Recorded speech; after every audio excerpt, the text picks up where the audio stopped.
Then he shall minister in the name of Yahuwah to all of his brethren, to the Levites, as the Levites do, which stand before Yahuwah. And they shall have like portions to eat, besides that which comes of the sale of his patrimony, which means inheritance. And when you are coming to the land which Yahuwah shall give you, you shall not learn to do after the abominations of the nations. Of course, Jeremiah 10:1-4 is an example of what one of those abominations, what some of those abominations look like the upcoming Christmas celebration. There shall not be found among you anyone that makes his son or daughter pass through the fire, that's mean killing babies, or that uses divination, or one that practices sorcery, or an enchanter, or a witch. Again, let me read that one more time. There shall not be found among you anyone that makes their son or daughter pass through the fire, means to kill them, or that uses divination, or one that practices sorcery. There should not be one found among us who does that, or an enchanter, or a witch, or a charmer, or a consulter with familiar spirits. Remember that, because that's where we're going to be going. Or a wizard, or a necromancer. For all that do these things are an abomination unto Yahuwah. And because of those abominations, those who do those things, Yahuwah drives them out from before him. And also keeps Yahuwah from blessing the communities where those type of behaviors are allowed, permitted. Greetings, Israel. Your brother DFG. Hey, brothers and sisters, I want to take a little time as we're going into these now heathen festival days to remind my brothers and sisters of a few things around, why it's important that we go into these seasons with our eyes open. Because there are going to be a lot of pressure placed on a lot of Israelites to conform, to participate, to profess, that it's harmless. What's the big deal? Don't get caught up in all of that stuff. The Most High knows your heart, et cetera, et cetera, et cetera. And I just want to take a little time with my brothers and sisters and remind us, though all those pressures or temptations or invitations, are presented to us, never ever forget that if Yah tells us, Yahuwah says to us, don't participate in those things. Don't fellowship with those who are participating in those things. Don't seek after the opportunity to engage those things. That we need to take heed, because there is a serious consequence associated with it. And although it may seem harmless, well, what's the big deal again? What could it hurt? After all, again, I won't say it for the sake of just emphasizing, Yah, the saying, brothers and sisters, we've heard many times, well, Yah knows my heart. And if you're following along with your brother here, the teacher here on this channel, then I've said to look at Jeremiah 17:11. Because Jeremiah, clearly cleans that up for each and every one of us. That Yah's not interested in what you are saying more than he's monitoring what you're doing. Before Yah, words mean nothing. And we're going to see that in just a moment. They don't mean anything. He just see that it's just idle chatter. Rhetoric is what the world calls it. Just talking for the sake of hearing themselves talking. Sometimes talking to pacify oneself. Because we as men can do that from time to time. We'll just talk ourselves into something or talk ourselves out of something. And because we have done so, we tend to find a place of contentment there, peace there, and then we just keep on moving as though Yah is not going to protect or defend his word. And I just want to, warn my brothers and sisters, as a messenger, as y'all's watchman, don't let yourself be deceived by your own, rationale. There's a way that seems right to a man. We've talked about that before, because Solomon, the wisest man that's walked this earth, one of our forefathers, right, said that way could lead you to destruction. In other words, that way can cause you to have all kind of unnecessary suffering. It can cause you irreparable harm. And because, the heathens taught us, to ignore Yah's Torah, that there was a better way, a new promise, a new covenant, many of us, are unaware of this fact. That whether we recognize right or recognize wrong before the Most High, it's all accounted to us. Based on, if our behavior, our action, whether we recognize right or wrong, it's still accounted to us. In other words, Yah's not going to sit there and say, well, Brother DFG didn't know, so therefore it's okay that he did it. Now, if I had no exposure, had no idea, let me clean that up a little bit. If I had no idea and no understanding whatsoever of that, and there was no way for me to get that information, I was illiterate, they hid that information from me, it was not written anywhere, there was no oral, commandments passed down, there was no oral teaching coming down, then Yah may give me mercy. But that's the exception, not the rule, brothers and sisters. And I think, in fairness, we can all say in this day and time that we live in the internet of things, it would be hard to justify now not knowing these things. Granted, we can say we didn't look into that. Granted, we didn't take time to investigate that. Nobody told us that. All those things are rational statements. But at the end of the day, what I'm saying to my brothers and sisters before the Most High, it's not going to suffice. Not when there's a means to the end, when you can actually go out and get that information. I don't mean go out into the world. I'm talking about reach out for that information. Research, study. Again, you've heard me say it many times before, participate in study groups. We do Tanakh lessons, the world called Bible studies. But we do Tanakh lessons.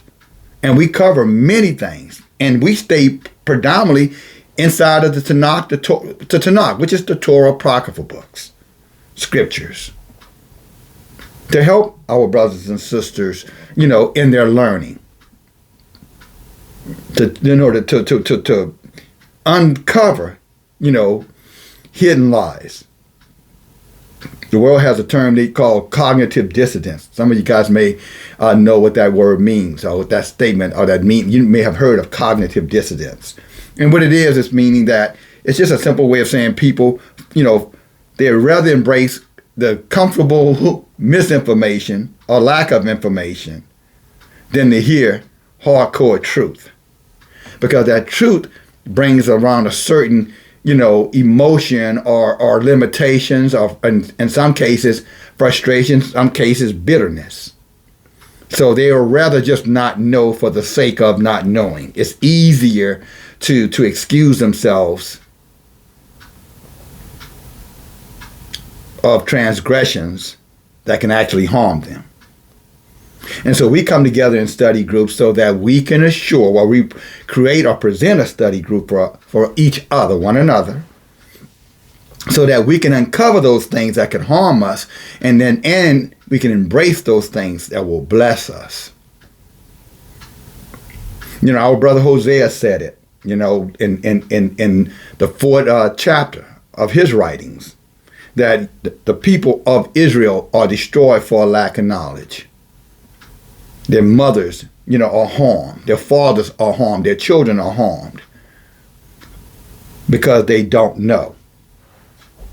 And that in itself is a testimony, I think we all have to agree, or a truism that we'd have to agree. Yah is saying we're destroyed even if we don't know.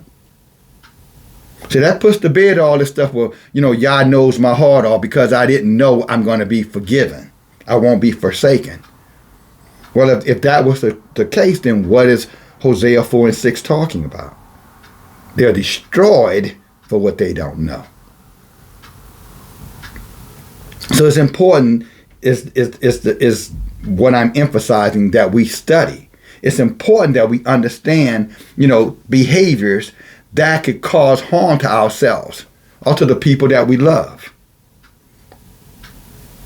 Because obviously it's destroying us as a nation because of the ignorance that we, for whatever reason have either rejected. Well, we know the reason that we rejected because of religions of the world.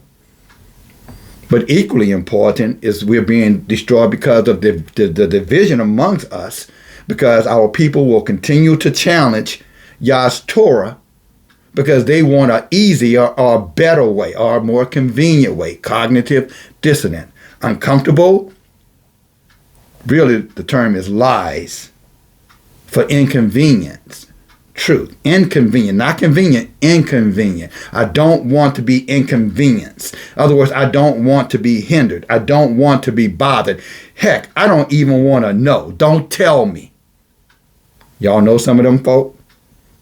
We try to bring to them, hey, y'all say, if you're participating in that or you're celebrating that, that's an abomination. And, I don't want to hear all that. That's the inconvenience. They don't want that kind of truth. No, don't tell me that. Just let me keep on believing what I'm believing. And you know what? At the end of the day, that's their choice.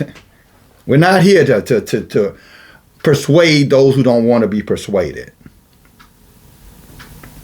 But for those of us who want the truth, those of us who want to understand how to avoid all these traps that these heathens that we can see, and these heathens that we cannot see, the fallen that we cannot see, for those of us who want to avoid those things, then this is for those. This information, this particular study today is for you.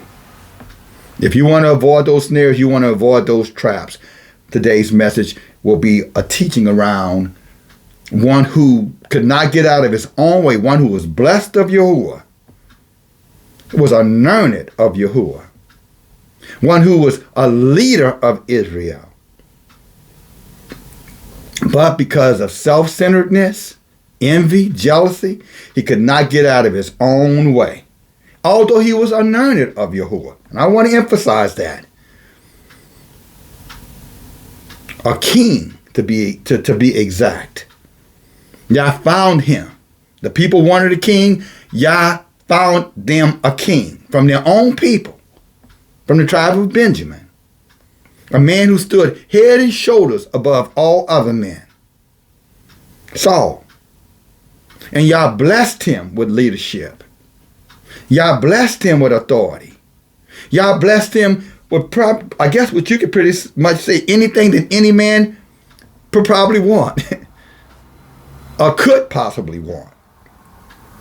But the one thing Yah could not bless him, or could not protect him from, was envy, jealousy, bitterness, strife. Because see, those are the things that is inside the heart of some men and women. And until those things, or to those men and women, those among us, until we decide, those of you who have that, those of us who possess that, until you decide to deal with that, it's going to be a snare. It is going to be a snare. And on many occasions, it's going to make you think that you're doing something right and you're still wrong.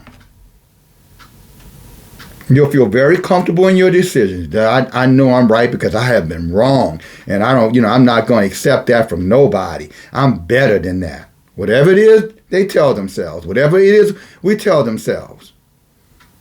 Because of a lack of knowledge. Again, our people are destroyed. Proverbs 14 and 12. There's a way that seems right, that is. You can be sincere, but sincerely wrong. And that's why the Torah is so important to us, brothers and sisters. That's why these lessons and these teachings are so important. That's why you're studying of your own. Saw and hammer, we called it. Where you go out and you research what you have understood or what you need to understand. And you don't put blinders on your eyes just to be comfortable in your own self-wisdom. which is no wisdom at all. Knowledge, yeah. Information, yeah. But wisdom comes with knowing Yahuwah. That comes from above. That doesn't come from beneath. In other words, man doesn't naturally get that. It doesn't come from the earth. We come from the earth with a spirit, but we come from the earth. You don't get that just because you're a man or you're a woman. Not wisdom. Knowledge, information, yeah. You can go to the educators and you can be part of organizations. They'll teach you a lot of things, trades included. But to know a proverb, the interpretation of a proverb, to know the hidden and the secret things of Yahuwah, that comes from Yahuwah and Yahuwah only. And if you don't take time to meditate upon His word day and night, then don't expect to be like a tree planted by the rivers of water. Don't expect to prosper in your season or over time. Let's say it that way. You'll just regress. Through your leaf getting strong, your leaf will just wither. Instead of it being this, it'll be that, or that, however limp wrist that is. Just calling it out. Deuteronomy said a part of the curse of a man would be what he'd be tender. And what he said? Deuteronomy, what is it? 20 and 54. Let's go over there real quick. I don't want to misquote that because that's too important. And it is a judgment of Yahuwah. It is part of the curse.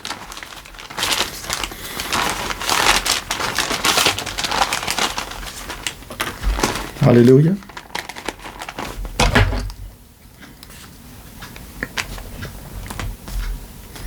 So that the man that is tender among you and very delicate, that's the word I couldn't come up with, delicate, limp wrist, delicate, fussy guy, always want to debate, always looking for strife, never wanting to research, just questions. See, when someone is constantly asking questions and they won't go out and research, then they're just looking to be contentious. And remember that, brothers and sisters. And I will tell you, in wisdom, don't waste time with them. Just let them pass. Just step aside and let them keep moving. Because their intent is not to grow themselves. Their intent is to cause harm to others. Because in many cases, they are already reprobate. What did I mean by reprobate? Yeah, it's already moved away from them. And so they're trying to confuse us with their knowledge and with their information. And except you have Yah's wisdom through obedience, they become a snare unto many people. They are a snare unto themselves, and then because they are a snare unto themselves, they're miserable, so they try to spread their misery. How can he know more than me? Nobody knows more than me. Or they'll say, well, I don't feel like that, but that's not what's in their heart. That comes out of their mouth. That's what Jeremiah 17 and 11 says. Yah's not interested in what they say. He's looking at their behavior. So beware of them as well. But coming back, to Deuteronomy 18, where Yah says, don't deal with familiar spirits. He said many things there. But he said, one of those things he said is a familiar spirit. And what a familiar spirit is, brothers and sisters, that is going to someone to seek information from them who don't get their information from Yahuwah. They get their information from other sources, including themselves, a way that seems right to them, their own rationale, their own justification. And most of the time, those individuals end up in that state because of, they're embittered because of something. Something happened that they didn't approve of. Something happened that they felt like they were cheated, neglected, manipulated, not recognized, not given, their proper standing, not given their proper recognition. And therefore, they go on this crusade of bitterness. And you'll know them because they're all over the place. They're over here one day, and they're over there the next day, and over there the next day, and the next day they're somewhere else. Ever knowing, but never able to come to the knowledge of the truth. They know everything, but yet when you look at their life, they represent nothing. Just talk, just noise. Yeah, they may have some things material-wise on this earth, but those are things, think about it. That's if you're defined anyone, and let me say this the right way, because I don't want anybody to take this out of context here. Yah will bless us with the things that we need when we keep his commandments. But there are other ways to be blessed outside of keeping Yah's commandments. Well, I shouldn't use the word blessed. There's other ways to accumulate things, better said, that have nothing to do with Yah's blessings. And it's going to take wisdom to discern the difference between the two. So just because they're out there building things and getting things and having things and, and making a lot of money does not mean they are blessed of the Most High. They're just sort of another way to get things that will perish in time. And they spend most of their lives chasing after those things and boasting and bragging about those things. All those things will perish with time because they were gotten with the hands of men, even their own hands, the help of other men. But see, what we're talking about here is the things that come from Yah. That's wisdom. The things that come from Yah, those things don't perish with time. They grow with time. And not only do they grow with time, brothers and sisters, this is knowledge. I'm still on track. Don't go anywhere. It allows them to embrace something that's eternal.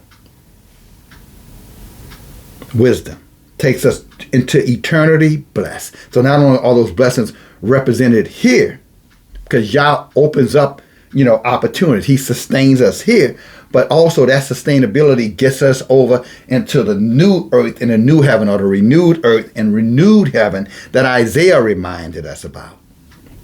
So you got Hosea is talking about they destroy for lack of knowledge, and then you got Isaiah reminding us that those whose hearts are perfect towards Yahuwah,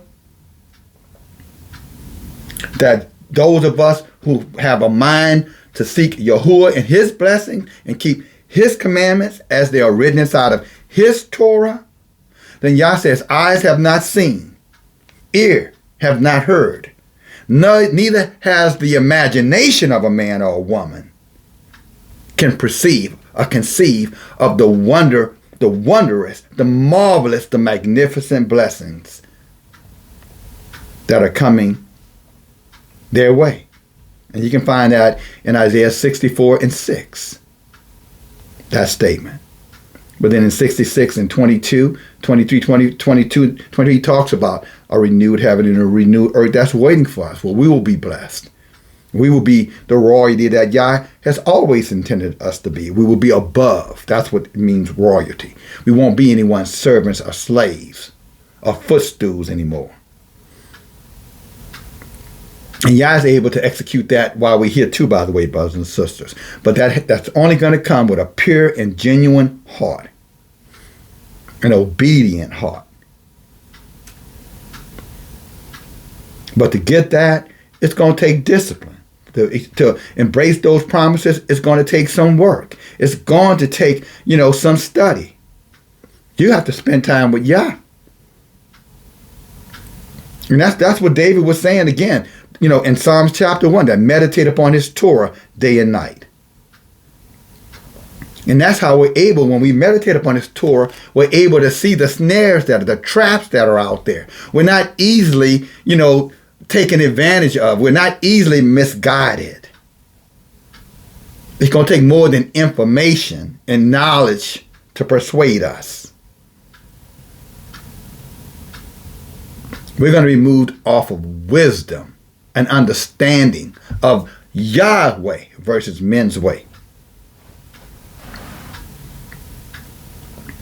And so when we look at Deuteronomy 18, and it talks about those behaviors, the clever behaviors, because all those things that you heard your brother mention. Let's go back over there again. Deuteronomy 18. This is how we became ensnared as a people. Because I would tell my brothers and sisters, that this is the core essence of religion. All religions. Religions are full of these things. Let's go again. Religions are full of passing children through the fire. We knew they were doing that. And with the mullah, the Baal worship, they would put their babies in the fire to get blessings, so their lives can be improved, so that they could, reap the things of the world. So they would sacrifice their babies because their babies would be in the way. And they know those gods wanted those babies. Those gods wanted that melanin. Those gods wanted those stem cells. Those gods wanted those organs. You listening? So when it says passing the babies through the fire, I want you to clearly understand what I'm talking about here, because it's still happening right now in little clinics all through the hood. But religion embraces that now. And not only that, at least some religions, especially the one that most of our people are pulled into, Christianity. But let's go a little bit further. This is what religions look like. Divination, sorcery, enchanter. That's why you're running around here with all this speaking in tongues, ya la la la la la la la stuff. Witches, prophesying this and prophesying that. Witches.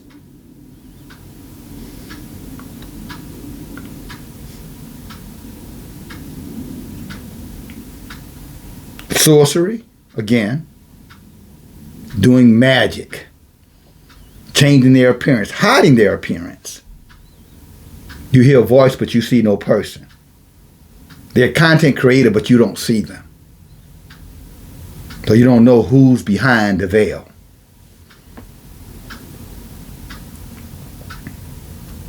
Enchanters, again, witches. Charmers, who use their beauty to attract an audience. They use their voices to attract an audience. Consulted with familiar spirits. And we see this, and remember, these are people throughout religions. Think about it. Some of them have crosses, they have stars, they have crescent moons, statues, pictures, images, all these things that are an abomination before Yahuwah. He said that we shouldn't make any of those things. We should have nothing to do with any of those things. Buildings with steeples on them. Altars inside the buildings. Podiums, which is a phallus symbol, inside of their buildings. People bowing down, coming up, laying hands on each other in every kind of way you can imagine, not just in the, what you would perceive the innocent way. And I've said this before, my brothers and sisters, I would never let somebody I don't know put their hands on me. Well, without putting my hands back on them.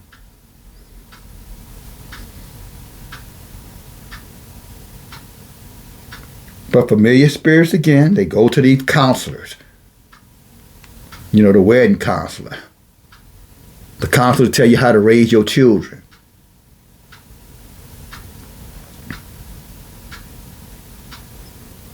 Consultants with mirror. That's what it's doing. You're consulting with familiar spirits. Because if they in religion, brothers and sisters, y'all didn't put them there. Not if they're Israel. Wizards. You can normally tell they got their black robes on, their little white collars. Their chains around their necks. Their crescents, their stars of David or, Rothschild or Baal stars, whatever you want to call them. They clearly identify themselves. They're dressed just like a wizard. Just like the popes and the bishops and the cardinals. Whether it be Catholicism or Protestant. And others as well. Islam, look how they dress. Judaism, look how they dress. Pay attention.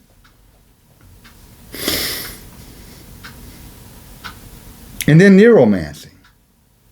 Constantly telling you to pray to dead entities.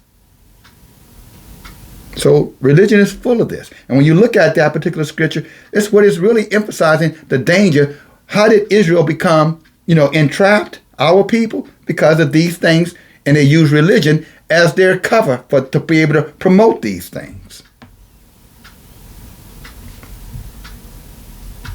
My job is to expose it. And I'm exposing it. But again, let's go back to Saul.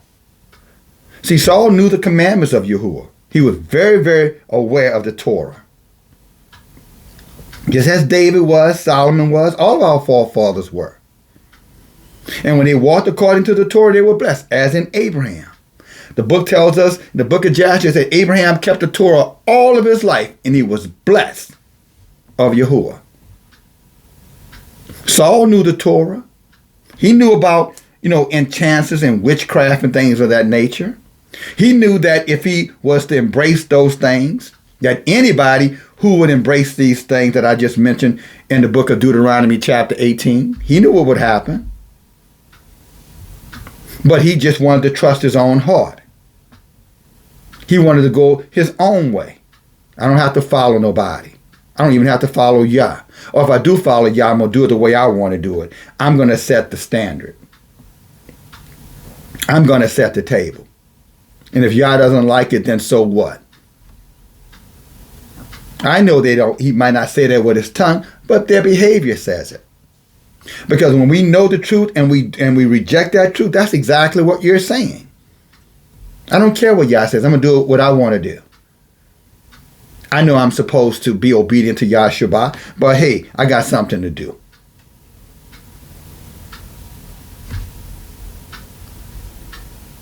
That's an example of what that looks like. It goes beyond Shabbat, so let's not get stuck there. In many other ways. Again, we were told not to learn the ways of the heathens. If you go back and you look at the beginning of this particular, that you heard your brother reading in the beginning, what did it say? When you come into the land which Yahuwah gives you, you shall not learn to do after the abomination of those nations. So that means wherever we are, we're not supposed to do those things that those people are doing. We're not supposed to celebrate what they celebrate. We're not supposed to practice what they practice. We're instructed not to do it.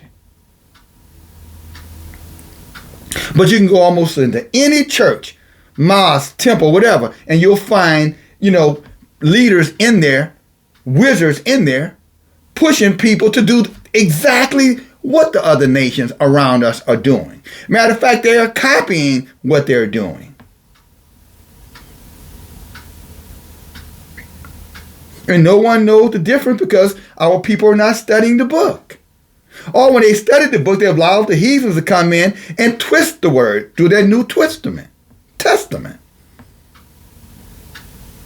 No, brother, well, what this mean? No, brother. Look, I'll say this. If you're asking a question of this brother, DFG, and you're asking in sincerity, I'll respond. But if I think you're into folly and you're just trying to throw your little snares out there, again, I'm going to step out the way and let you just fall right off that cliff. Go.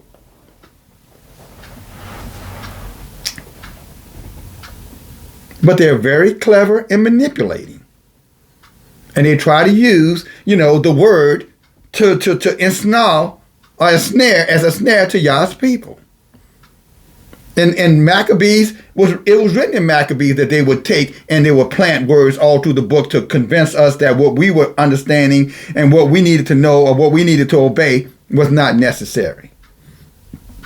Like we needed another savior when we already had one. Throughout the history of our ancestors, they served Yahuwah and Yahuwah alone. And somehow over the last 2,000 years, the rest of us can't. We need a new savior. And we just lap that up like a lapdog, many of us. DFG included. Told you I studied that stuff for 30 plus years. A lot of you were kids when I was teaching this stuff. That stuff. You can go back to older videos and you'll see me still teaching that stuff. But as we get closer to the end time, y'all say knowledge was supposed to increase. So truly, if my heart was right towards Yah, then my knowledge would have increased. In other words, I would have unlearned things to learn the things I needed to learn.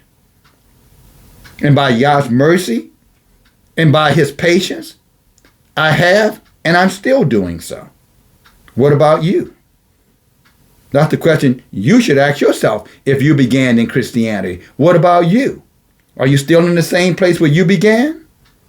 And so, why hasn't your knowledge increased? Because it was foretold that it should and that it would. If you were wise, if you weren't going off of men's wisdom, men's knowledge and men's information, he said that it would. So the question, has yours?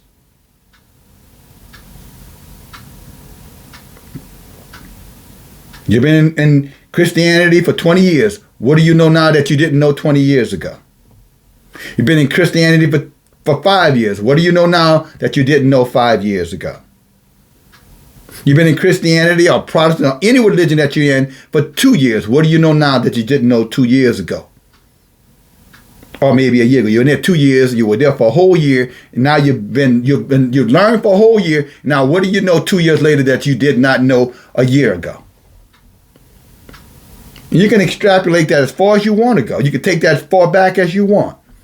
In more cases than not, what you'll find, there is no growth. It's just tradition, rhythm, custom. But no increase in terms of coming out and understanding.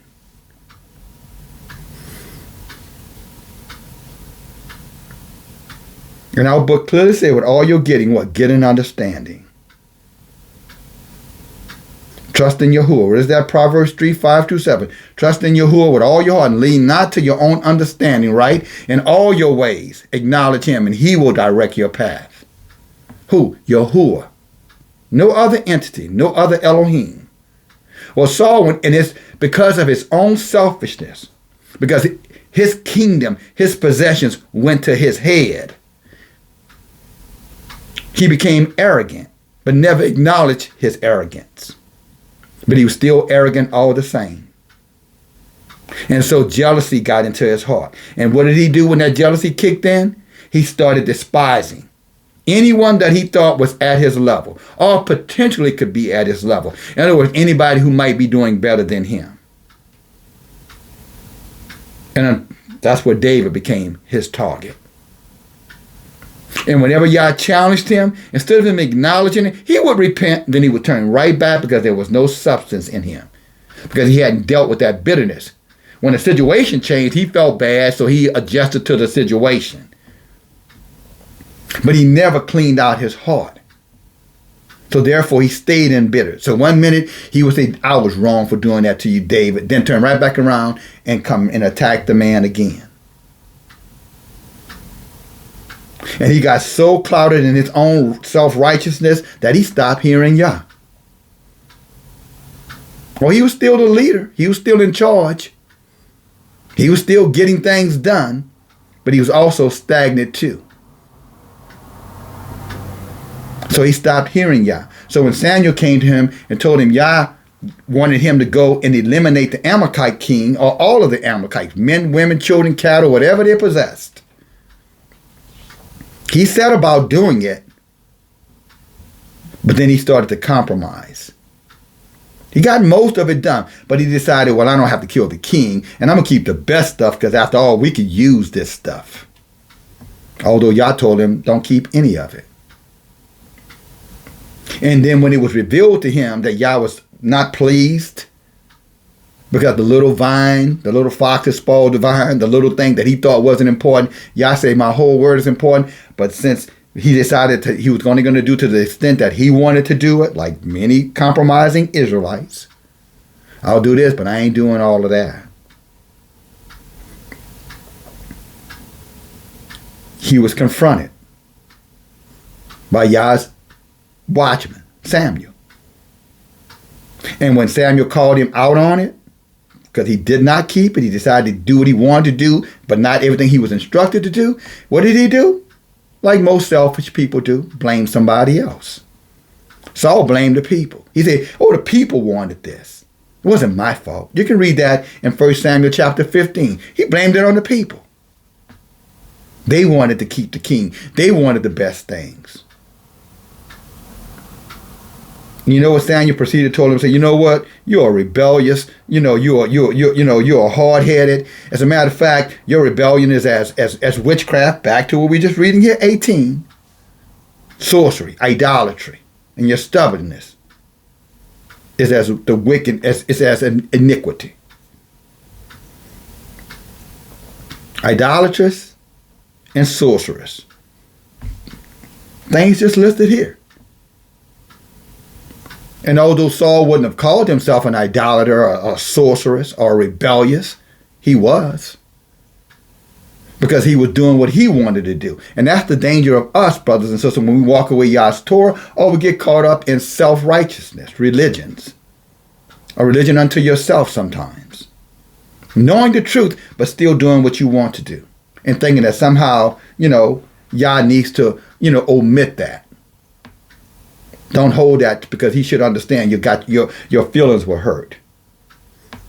You really think Yah gives a damn about our feelings, brothers and sisters?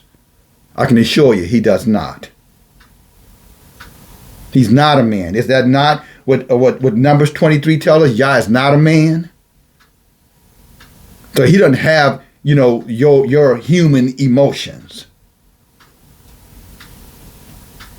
So just because you got offended with somebody said, doesn't mean that Yah is going to share, grace unto you or his mercies to you because you and your feelings about something. And we all can happen. That can happen to any of us. I'm not judging you for being in your feelings. I'm just trying to clarify that Yah doesn't care about how you feel.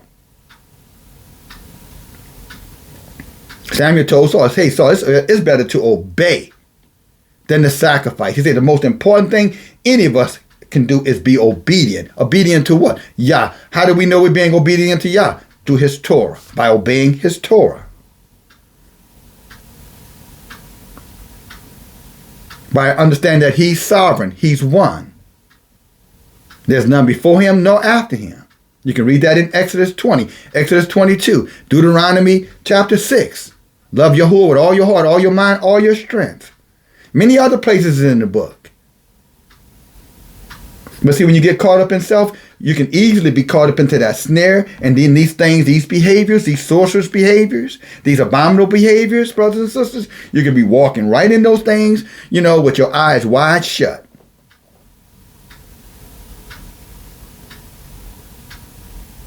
And I said that right. Not eyes wide open, eyes wide shut. Got eyes to see, but cannot see. Because of the rebellion that's in your heart. Because there are internal things that you refuse to deal with. And some of those things is just learning who our Creator is. Learning about his sovereignty. Learning, about his commandments. Understanding the importance of those commandments. Turning away from religion.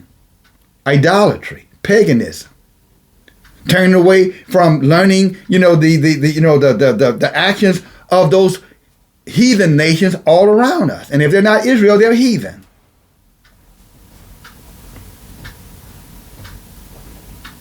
That's how Yah identifies with them. So I'm going to identify with them as Yah. And he said, learn not the ways of the nations around you. Look, let me read it again. And then we're going to move on. I know we kind of stayed here a minute, but someone needed to hear that.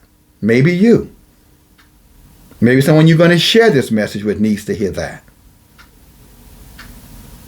And don't forget to thumb up the message to push it so those others who don't know about this that will hear this.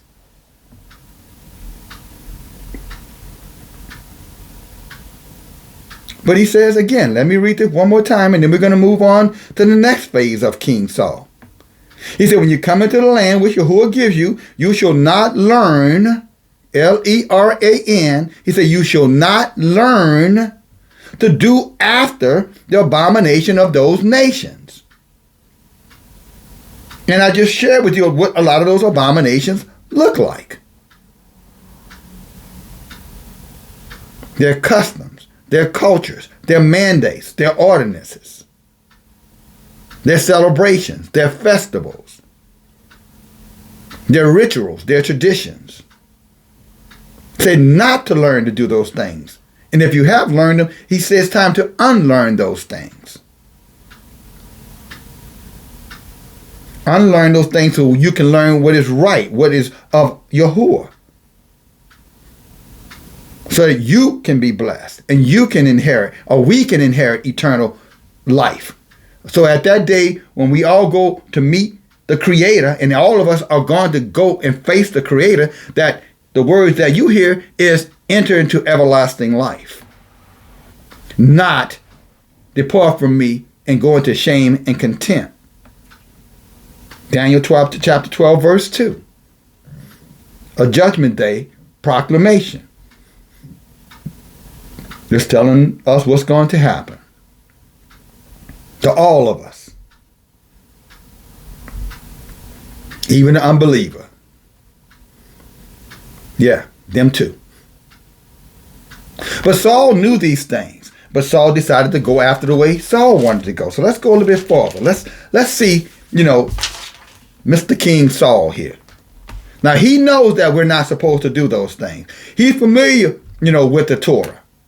But he's allowing himself now. He became king and having things and became king.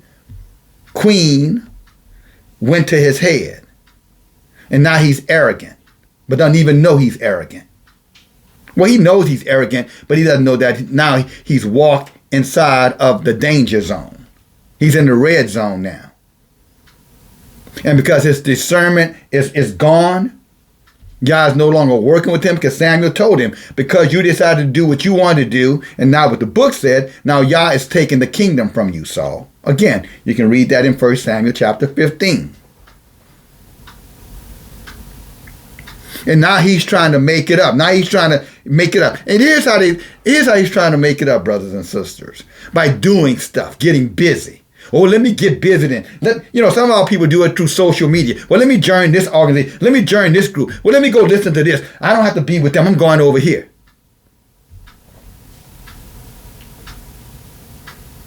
All the while, y'all just looking at him and just shaking his head and said, nope, that's not where I told you to go. Yeah, you're doing what you want to do, but that's not what I told you to do. And that was Saul. Well, okay then, I'm gonna do it now. I'm gonna do it. That was Saul. I'm gonna do it my way. Then I'm gonna go and I want to do these things that I missed. I should have been more attentive. I shouldn't have been in my feelings. I shouldn't have been trying to blame somebody else for what happened to me. I shouldn't have blamed someone else because I got frustrated.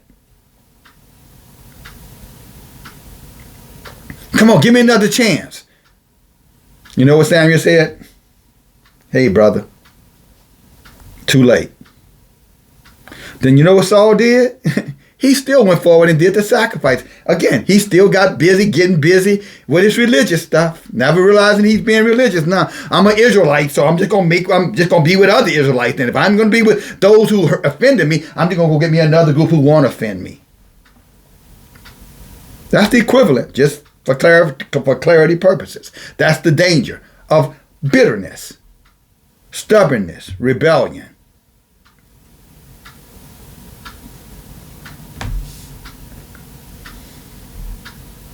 And that stubborn bitterness has caused him now to err. When he could have just solely repented. He should have repented, fell on his face and stayed on the ground in sackcloth and ashes until Yah did something and refused to get up. But no, he going to go start doing his own abominable sacrifices now. So he's going to fix it himself. He's going to take matters into his own hand. That's a dangerous thing for us to do, brothers and sisters. When Yah chastises us or rebuke us, and he'll use his messengers, or he'll use one another for that chastisement and rebuke, depending on authority, because Yah does not omit authority. He does not teach us to disrespect authority inside of Israel. He put some over 10, some over hundreds, some over tens of thousands. Some over hundreds, some over tens, some over thousands, some over tens, 100,000, and tens of thousands. Yahuwah has an order. There is a hierarchy. And there are individuals based off of where they are in Yah that you have no right to attack. Miriam and Aaron found that out the hard way. Who is Moses? Who he think he is? How did he get to do that and I can't? How does he get to do that and we can't? Chloe and that other group, same thing. Y'all destroyed Chloe and all of his followers because they had a problem with Moses and Moses' authority. And then over with Aaron and Miriam, you can find that in Numbers chapter 12. What did he do? He gave her leprosy. So who you are to put your mouth on Moses?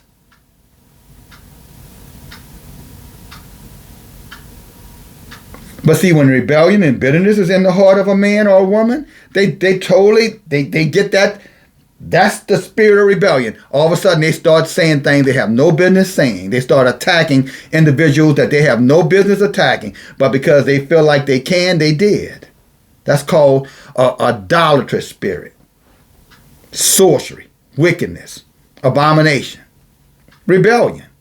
Rebellion is as idolatry. It's an idolatrous spirit. And we need to understand that. Or not. But understanding when you disregard or disrespect it, if Yah doesn't change, if he applied that to Miriam, he applied that to Saul, he applied the judgment to Chloe and that group that followed them in the wilderness and destroyed them all, they're all lost because of it, then if he's no respecter of person, what do you think is going to happen to you if you do it? What's going to happen to any of us if we do it? Have you at least considered that? And if you did, then why haven't you adjusted? Because it's not going to work out for you in the long run. Maybe now. But you're going to fall farther and farther and farther into the abyss. Because you're doing your own thing now. You're not doing Yah's thing. It seems right to you that you are, but you're not. There's a way that seems right to a man or a woman. But just because it seems right to you, don't make it right. What happened?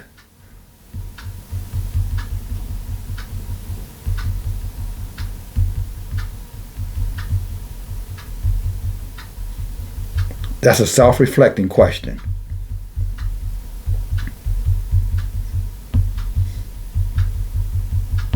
Am I moving in my way or am I moving in Yahuwah's way? My way will destroy me. Watch what happens to Saul, just for reference. Go over to the book of 1 Samuel, chapter 28. We're going to start reading at verse 7. And then Saul said to his servants, seek me a woman that has a familiar spirit. Now, didn't we just read over here in Deuteronomy about familiar spirits? That's an abomination. But here's Saul, who know the Torah, but now he's going about getting the information he want to get by hook or crook. If I'm not happy, then nobody's going to be happy, more or less. Well, if I'm not happy, I'll just go somewhere else to get happy.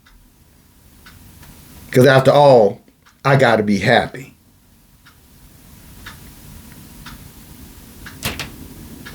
See, that's the way of the nations around us. That's their abominable way. If I ain't happy, nobody ain't happy. Happy wife, happy life. All that kind of craziness.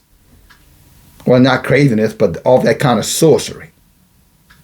Soothsaying. Sorcery. Where's that in the book? If you're not happy, nobody else is supposed to be happy. Where you read that at? Look at verse 7. Let's go. Again, 1 Samuel 28 and 7. Then Saul said unto his servants, seek me a woman that has a familiar spirit. And again, brothers, that's why you better be careful who you're following out there. A lot of our people running after these men because they have position or they have money, they have influence, they have authority. They got a big platform.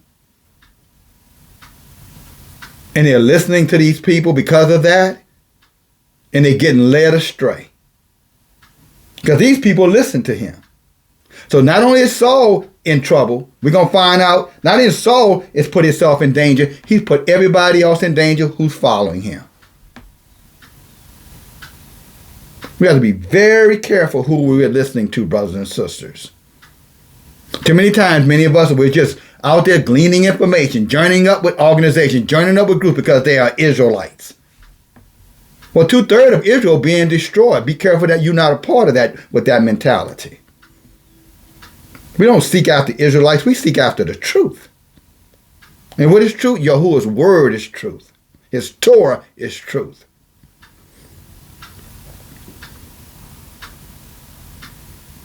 And just because they're Israelites don't make them in truth. Just because they wear fringes don't make them in truth. That's called a wolf in sheep's clothing, in case you forgot.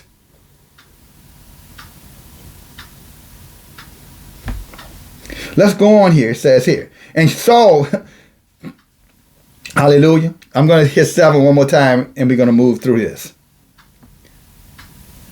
Then Saul said unto his servant, seek me a woman that has a familiar spirit, that I may go to her and inquire of her. And his servant said unto him, behold, there is a woman that has a familiar spirit. And brothers and sisters, I've talked many times about some of these other content creators, familiar spirits, that people are running after them because they got these little shiny faces, the nice little hats, or you don't even see their faces because they have nice and sweet voices. And they're running to these people and running and listening to these people. And I'm telling you, these people are preaching Jesus to them.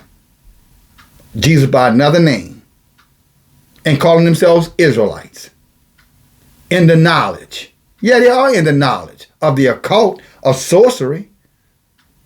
Because if they were in the knowledge of the truth, they would know never under any circumstance what Yahuwah share his throne or his authority or his glory with any other Elohim. He is sovereign. Yet they're running right over there to those females. And listening to their teachings. Just like Saul's servant, he told them to go over to the witches, and they went right over there to the witch, or to those with a familiar spirit. Let me not get ahead of myself. A familiar spirit, they know stuff.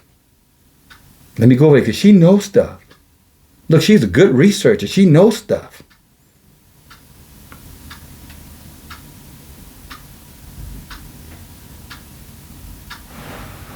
And the only reason why many of our brothers and sisters are over there talking about they know stuff because those who are following them don't know anything. And so when you don't know anything, anybody seems like a genius to you.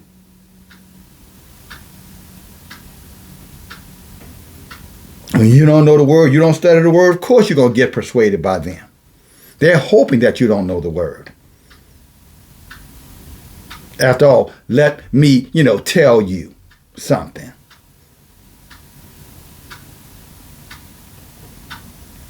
How many times you hear them saying, open up the book. Here are the precepts. Study it out and get back to me. Here's how you can reach out to me with your questions. You don't hear a whole lot of that.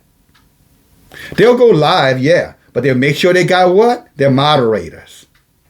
Because after all, if you say something that they don't want to hear, use that moderator, use that wrench.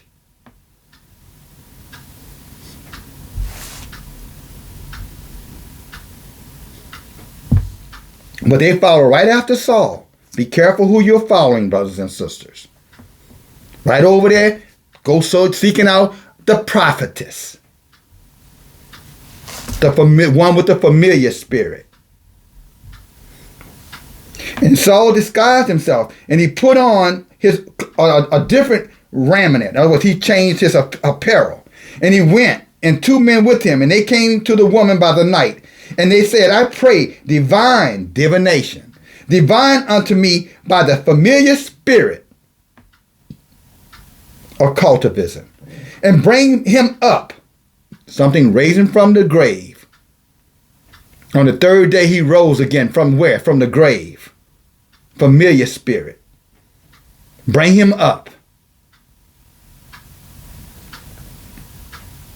He went to the sorcerer, the witch, the one who conjured up, the conjurer,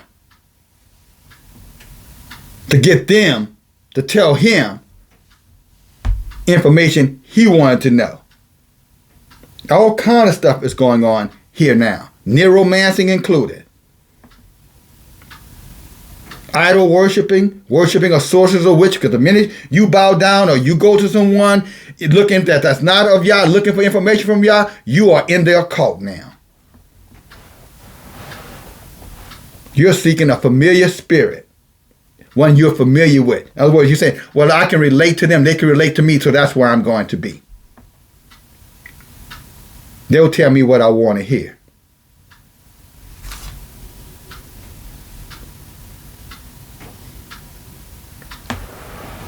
So here he is. Now he's in divination, necromancy, dealing with familiar spirits. All these things are an abomination. And he knew better. But see, when selfishness kicks in, brothers, your own way kicks in, you're in danger. You're in brothers, that's a dangerous place to be. That's why y'all tell us that we need to repent. Repent. Have a contrite heart. That's a heart of repentance. Because when you don't, trust me, it's just that domino effect. The domino effect. It's one domino gonna fall, another, and another, till all of them have fallen. If you can't be chastised, then you don't know Yah. Because he said he loves those he chastised. You are out of relationship.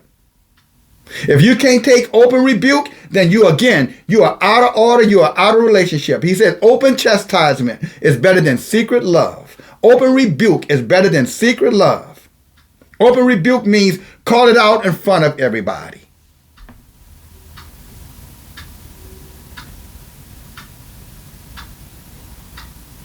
If you have been given the authority to do so. It's not for anybody to do.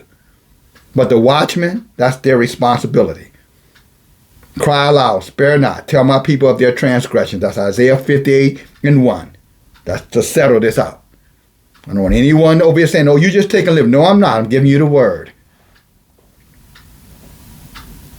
Don't let your rebellion cloud the truth.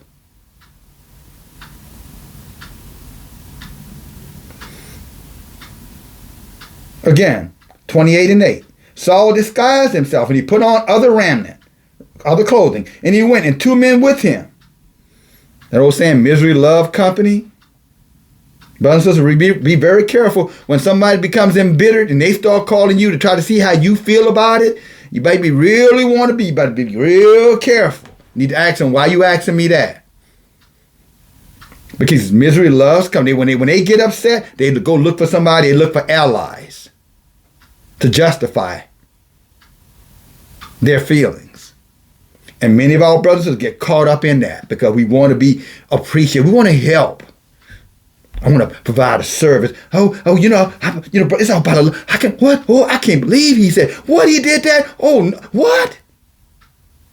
Yeah, I felt like that too. I go to dominoes. Now they're falling. And you're going to fall right along with them if you don't know how to time them out. Say, no, time out. Did you confront him with that? Did you tell him? And what did he tell you when you told him? Oh, he did tell you that? Okay, let's the three of us get on the phone. Let's reach out to him. Let's just have a three-way conversation. I want to make sure I understand this correctly. Time out. But see, that's not what typically happens. They just go into darkness like Saul went in the night. They go behind their back, and now they're conspiring. It's true. It's happened to many of you. I know it's happened to me. It's happening to some of you right now. And so now you're losing something that was precious, and you lost it because you listened to them. You let them draw you into their bitterness and let them draw you into their misery. They're gone and you gone too. Ain't that something?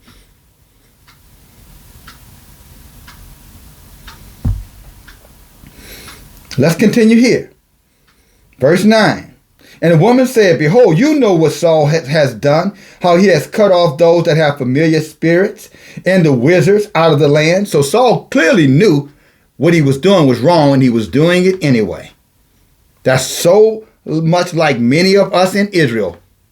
Many of the people, not us, because it ain't me. I hope it ain't you. But that's like many in Israel. They'll do the same thing. They know they're wrong, and they do it anyway.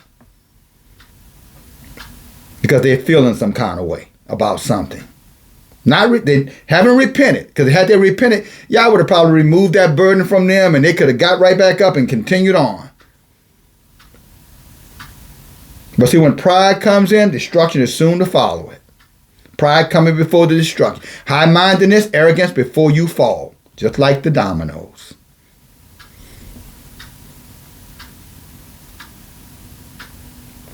Beware of it. Do everything in your power to avoid those emotions, those feelings, those minds, those attitudes, brothers and sisters. It's dangerous. There's nothing good going to come out of that. Might feel good at the moment, but I can assure you down the road, you're gonna realize, I don't see how this is any better than where I was. As a matter of fact, it's a lot worse than where I was. I should have stayed where I was. And then sometimes, brothers and sisters, remember, there's a time that's called too late. See, Saul has gone so far in rebellion, he lost everything, so it was too late for him.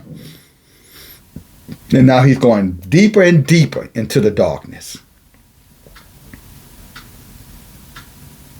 Because if you went back when David, let's give you something to compare and contrast. When David was called out for what he did to Uriah, with that whole debacle with Bathsheba, David didn't blame the people. David didn't blame anybody. You know what David did? David repented. Immediately, David said, this is on me. I've not only offended Uriah, I've offended Yahuwah. That's why Yah gave him mercy, so David could continue on. Saul, on the other hand, when he was confronted by the prophet, when David was confronted by Nathan, David repented. When Saul was confronted by Saul blamed other people. He blamed his followers. It was the people's fault. They wanted it. They wanted this stuff, not me. You see the difference? Saul was accused of being arrogant, and David said, "Oh, this is a man of contrite spirit, a contrite heart, and a humble spirit. Therefore, Yah say, I will give him mercy." Go read Psalm 51. See David's response when he was confronted, with his behavior versus what Saul did in 1 Samuel 15 when he was confronted. Both were kings. Both were men in authority. Both were put in their place by Yahuwah.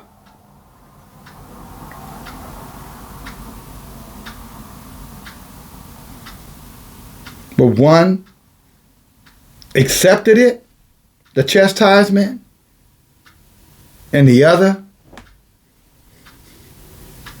rejected chastisement and tried to place the blame on somebody else. One won, the other lost. But let's continue. Kind of got ahead of myself again. Some of you probably know where this story going. Those of you don't, hey, keep on. Come on, stay with me here. Don't go anywhere. It won't be much longer. Saul disguised himself and he put on another remnant, other clothing, and he went with 2 men with him, and they came to the woman by the night. And he said, I pray, divine unto me by the familiar spirit, and bring him up, whom I shall name to you. And the woman said unto him, Behold, you know that what Saul has done, how he has cut off those that have familiar spirits and the wizards out of the land. Wherefore then you lay a snare for my life, a snare, to cause me to die. Even the witch, the sorcerer, realized that this is dangerous ground to be walking on. Yes, some of our people are conspired with people who are pursuing abominable actions and behavior, and they never even understand the danger that they're in. Hell, even this witch say, hey, you know we ain't supposed to be doing this. You're going to get me killed. Yah is not going to be pleased with this. But yet they go right on along with it anyway. I'm talking about some of our people. Even the devils, when they hear the word of Yahuwah, they tremble. But you got Israelites, they could care less. Even the demons, when they hear the word Yah, they freeze, they stop. But there are men and women among us, they could care less. They're going to do what they want to do. They don't care what the book says. What does that saying go? Thou believe there is one Elohim? You do it well? One sovereign Yahuwah? You do well? But what else it goes there? But even the devils believe and tremble.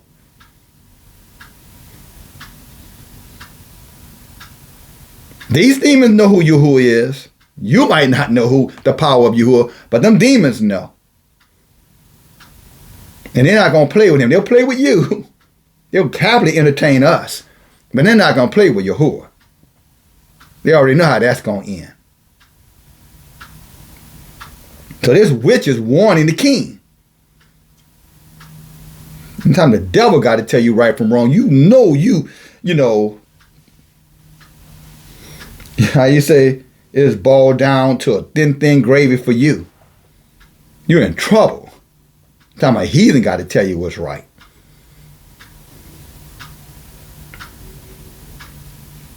And Saul promised to her by Yahuwah, saying, as Yahuwah lives, there shall not be no punishment happen to you for this thing. Now here's man trying to play God, or trying to play Elohim, excuse me. Now there's Saul saying, oh no, don't worry about it. I'm telling you to do it. You good. Look at the arrogance, the high-mindedness. Now you understand why he called him an idolater. Why Samuel called him an idolater. Well, Yah called him. Samuel just told him, your behavior is idolatry. Your rebellion is as of idolatry, and your high-minded is as witchcraft, iniquity, wickedness.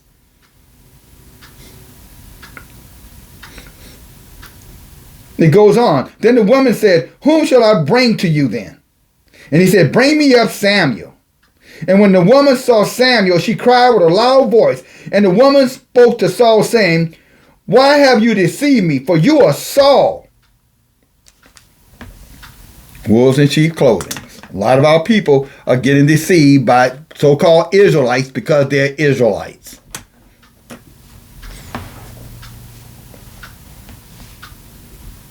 Never identifying that many of them are idolaters. As Saul is. Because how can he not be an idolater and he's going to a witch or to a familiar spirit or one who practices divinations?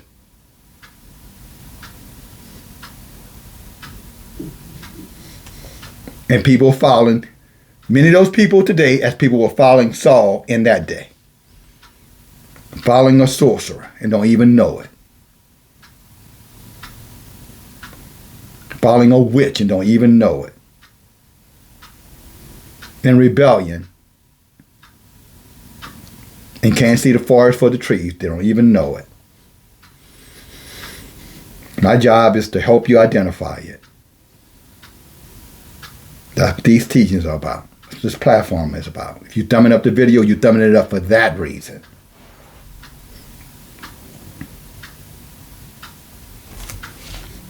Verse 13. And the king said unto her, be not afraid. Now tell me what you saw. See, now he's deep into a cult. You know, these people, well, Yah told you. I want you to pray for me and tell me what Yah tell you. That's that group. They know their hearts are wicked. I'm not talking about the righteous among us. I'm talking about those who are in rebellion. They always want to know what Yah said. Because they're out of relationship.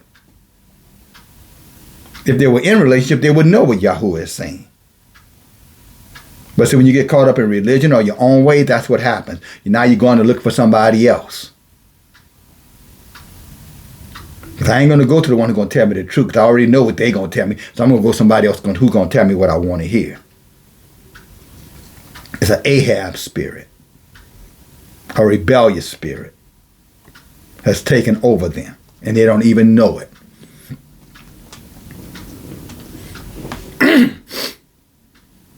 So he said, what did you see? And the woman said to Saul, I saw Elohim with a low E, a little e. Not Yahuwah. She said, I saw a God ascending out of the earth.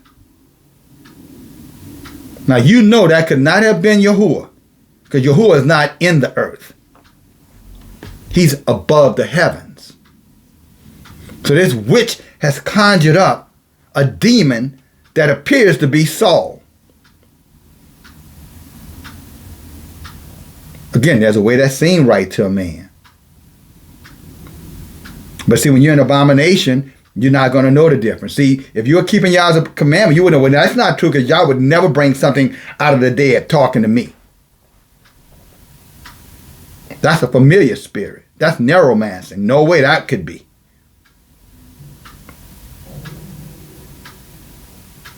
Yah would never bring something dead back to life to talk to me.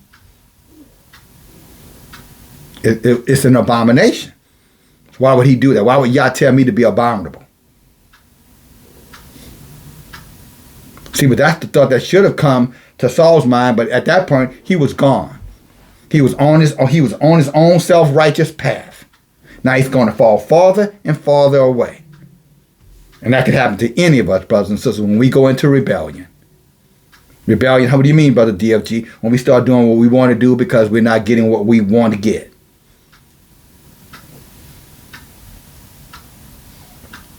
Verse 14, and he said unto her, what form is he? Now he's inquisitive. And she said, an old man comes up, and he is covered with a mantle. And Saul perceived that it was Samuel. He perceived that it was Samuel. Looks like Samuel to me. Got to be Samuel. Who else could it be? Remember, there was Elohim that came up, a little e. And if you don't think that a demon can manifest itself into someone that can have, favor with you, or someone that you are familiar with, you better think again. That's why they call them familiar spirits. They can conjure them up. And a lot of our people in voodoo and some of these other, forms of idolatry have done so. And this, what they saw was real, by the way. See, a lot of times we've been taught, well, oh no, that's not real. Oh, it was real. You're going into the occult. What happens in the occult is real, brothers and sisters. That's why you got no business being over there. That's why Israel is not supposed to go there. We don't interact with familiar spirits. That's why it come out of all these religions and churches. All this idolatry that's promoted in the New Testament, for example.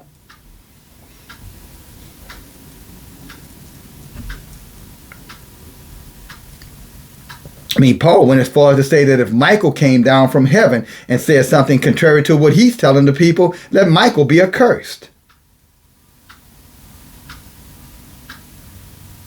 And I know some of you are saying, well, where is that? I don't know, where is that in the New Testament? Go read Galatians chapter 1 and 8. I hate to send you over there, but just to show you how wicked it is over there. No, he didn't say Michael, he said an angel. Michael is an angel. He said if an angel from heaven, not from the ground, the earth. He said if an angel from heaven come and tell you anything different than what Paul said, from what I preach, or from what he teaches, he said let him be accursed. And many of our people just read right by that because we were so indoctrinated in sorcery and idolatry because we were over there in all of those heathens' teachings. When we were told, learn not the ways of the nations around us because their ways are abominable to us. Deuteronomy 18 and 10 through 13 in the Torah. And yet many of them are saying they're keeping the Torah, and yet they're still doing that exact same thing between two places, two opinions. That's why y'all say come all the way out. That's why your brother say come all the way out of that mess. Don't linger over there. There's no redemption, no salvation for us over there. I know we were taught to believe that, but that was again, sorcery. Passed on generation after generation. And yet now in these last days, Yah has wakened us up, some of us anyway, to remind the rest of us to come out. Or at least to encourage the rest of us to come out. As he promised. A remnant will be saved. 1/3 to be exact. Of Israel. Verse 14. And he said unto her, what form is he? And he said, an old man comes up. He is covered with a mantle. And Saul perceived that it was Samuel. And he stooped with his face to the ground and bowed himself, bowing down to idols, to other men, idolatry.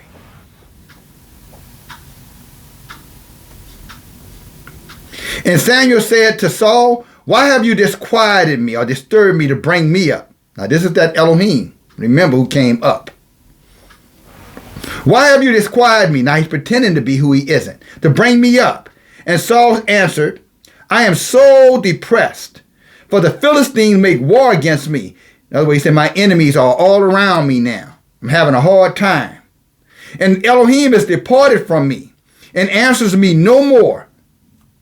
And that's for all these people who tell you that, Yah will never leave you or forsake. Yes, he will. If you're in rebellion, he will. When Yah cuts you off, you're going to believe you're going to be turned into all kind of idolatry and self-worship, materialism, worship, idolatry, anything else to try to get back in relationship, and it's too late.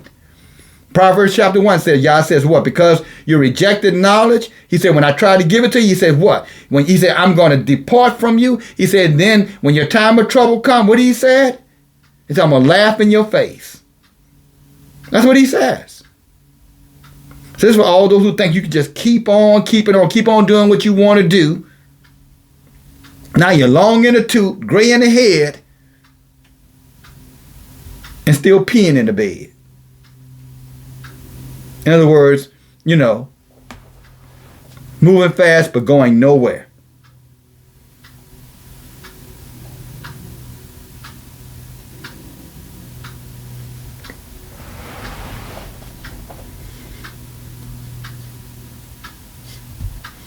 Elohim is departed from me and answers me no more, neither by the prophets nor by dreams.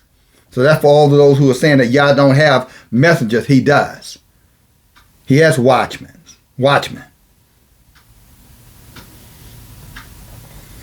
Departed from me and answers me no more, neither by the prophets nor by my dreams. Therefore I have called you that you may make known to me what I shall do. Then says Samuel, wherefore then do you ask this of me, seeing Yahuwah is departed from you and has become your enemy? He said, now Yah rejected you. Why are you coming over? This is what this demon is saying. This Elohim that came out of the ground, professing to be Samuel. With knowledge, I might add. If you don't think Satan knows what's going on or the devils know what's going on around you, think again, they do know. If you had been following these lessons, if you remember when Sarah was concerned where Abraham was taking Isaac in the book of Jasher, did not Satan manifest himself as an old man and came right to Sarah? And what did he tell Sarah? You know he's going to go and kill Isaac. He ain't taking him to Shem. So yeah, the demons will answer your questions. But you better understand, you are in deep, deep doo-doo when the demons start talking to you.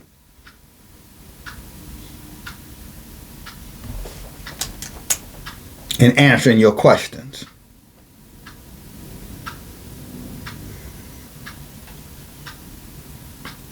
That's Samuel says, he said, now that Elohim has become your enemy, why are you coming here?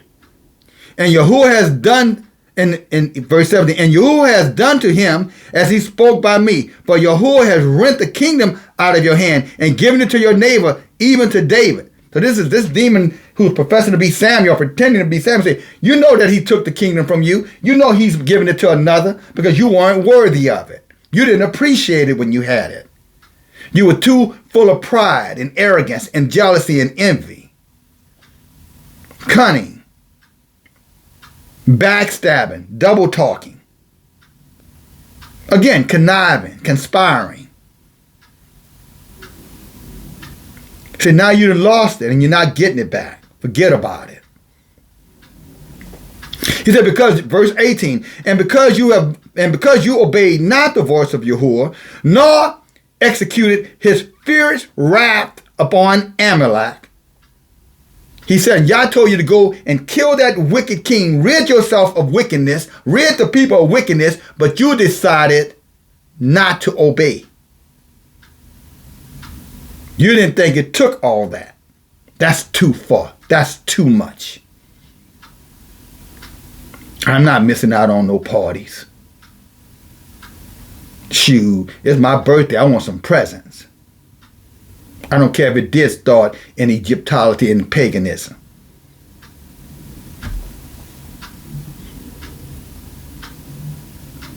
No, I'm going to get mine. Yeah, you're going to get yours. But you're going to also get more than you bargained for, too. You'll get that which you didn't want.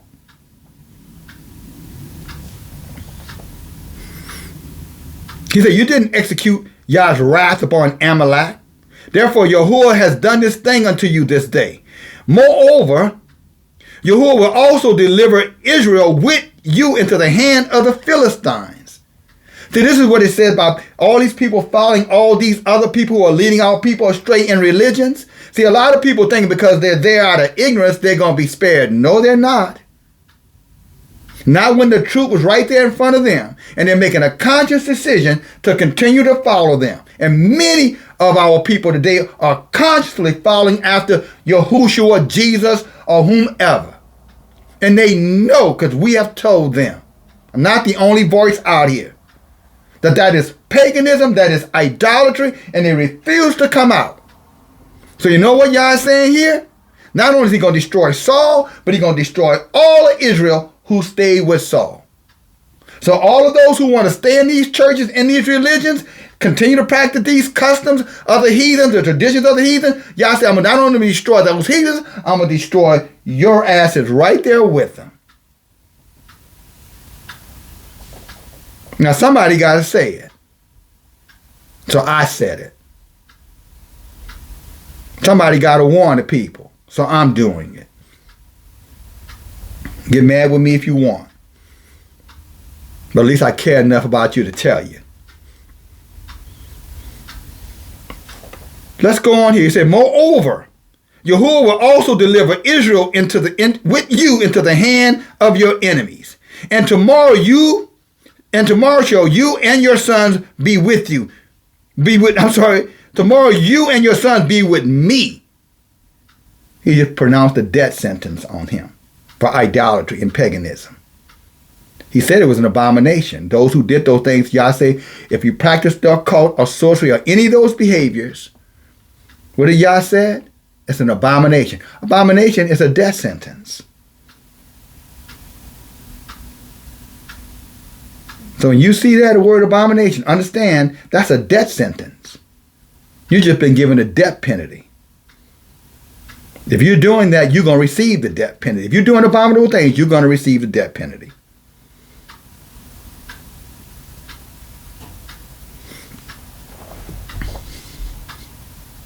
And Deuteronomy 18:10-13 made it crystal clear that those behaviors that Saul is doing right in here is those are abominable behaviors. And not only did Saul do it, he not even led all of Israel astray right along with him. Not everybody damned. A little leaven leavens the whole lump. The small fox is spoil the vine. It's the wisdom of Solomon. 2:15, I believe it is. Let's continue on here. He says what? And then Saul fell straightway along on the earth. And he was so afraid because the words of Samuel, and there was no strength in him. And he had eaten no bread all day and all night, called itself fasting, I suppose.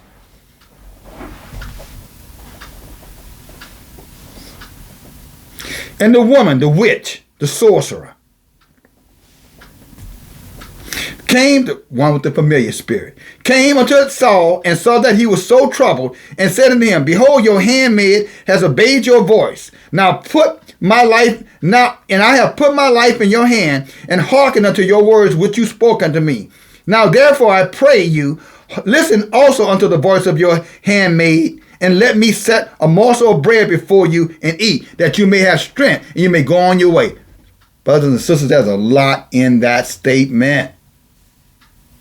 Not only will the devil tell you what you want to hear, the devil will make your life very comfortable if you listen to him.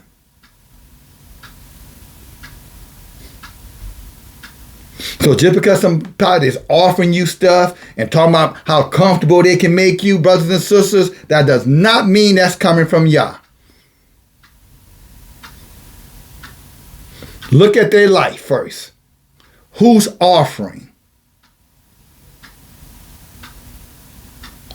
Are you hungry? Yeah, I'm hungry, but who's offering? That should always be your question. And if you realize who's doing the offering is someone that's in an abomination, or what they're offering you is abominable, you are to reject it. Say thanks, but no thanks. I'll be okay. You keep it. But so many times, some of us, we just compromise and just fall right for it. And then somewhere down the road, we realize we made a horrible mistake. Now that we'd have made a covenant with a demon or a devil or a witch or a sorcerer. That old saying, when people show you who they are, believe them. There's a lot in that statement.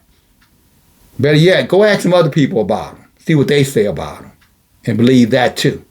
Or at least consider it. Especially if they know them on an intimate level. You know a tree by the fruit that they bear. And sweet water and bitter water do not come out the same fountain. So if they got a reputation of being bitter, they're bitter. Although they may be coming to you with sweet, that's just a snare to entrap you. They know they're bitter. They just hope you don't know, brothers and sisters. I'm talking about those they want to entrap or ensnare. Verse 23, but he refused and said, I will not eat. But his servants, together with the woman, compelled him or convinced him. And he listened unto their voice. And he arose from the earth and he sat up on the bed again. See, when Yah moved from you, away from you, brothers and sisters, you put yourself in a dangerous, dangerous position. Now there's no more protection. And that's what Solomon was talking about, in Proverbs chapter 1. Let's go over there real quick. And I'm going to come back to this. Look at this, brothers and sisters. Just show you how this works.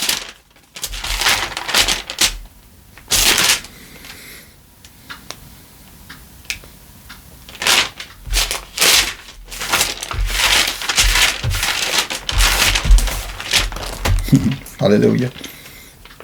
Got a little distracted there, but I got this.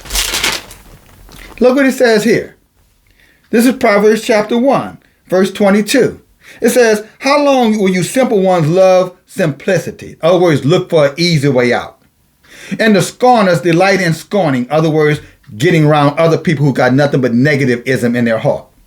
He said, a fool hates knowledge.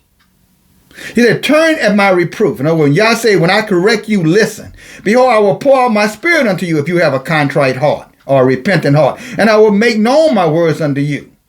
But he said, but verse 20, because I have called and you have refused, I have stretched out my hand and you have not regarded it. But you have set at naught my counsel, you have ignored my counsel, and you're not listening to my reproof, my correction. He said, I'm going to laugh at you in your day of calamity, and I will mock you when your fears come. And when your fears come as a desolation, and your destruction comes as a tornado or a hurricane, when distress and anguish come upon you, then you shall call upon me, but I will not answer. And you will seek me early, and you will not find me. For you hated knowledge, and you did not choose to fear Yahuwah. And you would not listen to my counsel. You despised my reproof, my correction. Therefore you shall eat the fruit of your own way and be filled with your own devices. He's going to leave you to yourself is what he's saying. And this is exactly what's happened over here to Saul.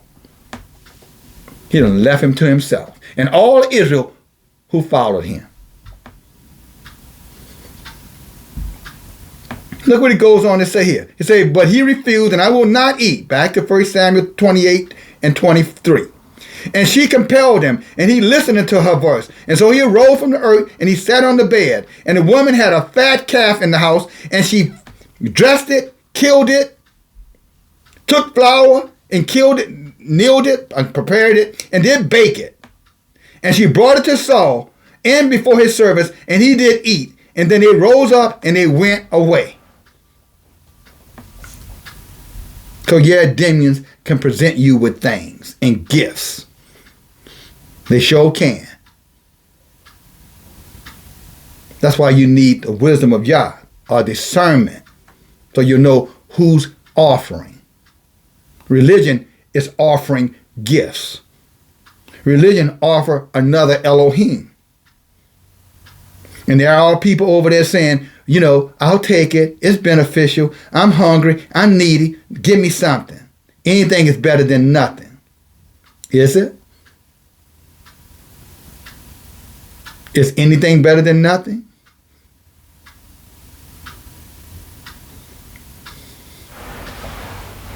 I wouldn't agree with that statement.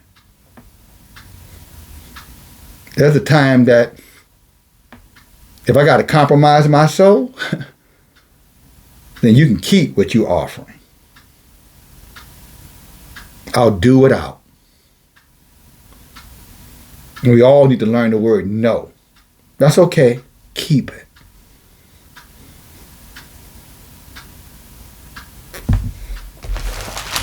Well, let's get to the end of this. Let's come on a little bit farther. Hallelujah.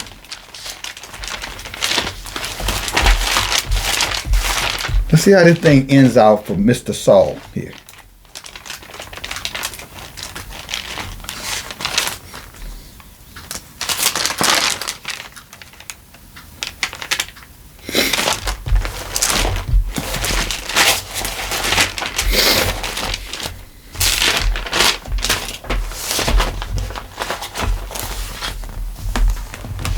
Hallelujah. Now remember the judgment. Remember what that demon told Saul when he conjured it up from the dead. When that witch conjured it up for him. Remember what that Samuel spirit told him? That thing that pretended to be Samuel? He said, you and your sons and all of Israel were going to what? Join him in the grave. I hope y'all caught that, because I hope I didn't. I might have. I hope I didn't skip that. I was going so fast. I might have missed that. So if I did, let's see here.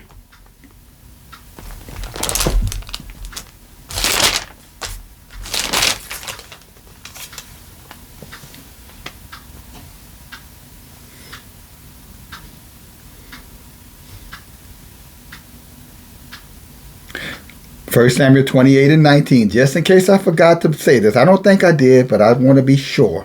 I want to know that I know that I know. Like we all should do. Trust but verify. It says, moreover, Yahuwah will also deliver Israel with you into the hand of the Philistines. And tomorrow you and your sons be with me. And where was this thing? In the grave, dead. It came out the ground, remember? So he's telling he just got a death sentence placed upon himself. Now come on over to 1 Chronicles chapter 10. Now the Philistines fought against Israel, and the men of Israel fled before the Philistines, and fell down and fell down slain in Mount Gabor. And the Philistines followed hard after Saul. In other words, they were tracking him down. Them demons coming. So when you turn against Yah, them demons going to be right there. They're already around us already, brothers. But when we have the Ruhuk of Yahuwah with us, then one could put 1,000, two of us 10,000. Yah will enseal us and protect us. But never think that they're not there watching every little thing you say and do. Remember we talked about this just the other day. And I used the cell phone as an example, if you recall. And I said your cell phone there are people listening in on your cell phone, but you don't see them listening in. There are people tracking you with your cell phone, but you don't see them tracking you, but they're still there. They're just imitating the Most High. Y'all hearing and seeing everything you're doing. It's getting written down, brothers and sisters. And see, when Yah moves away from you, those demons know it, and they're going to come, with everything they got, like a full court press. Like a blitz, in football. Quarterback blitz. Blitz the quarterback. Everybody, all 11 coming in here to get him. He holds the ball too long anyway. Here comes the sack. Here comes the turnover. Here comes the loss.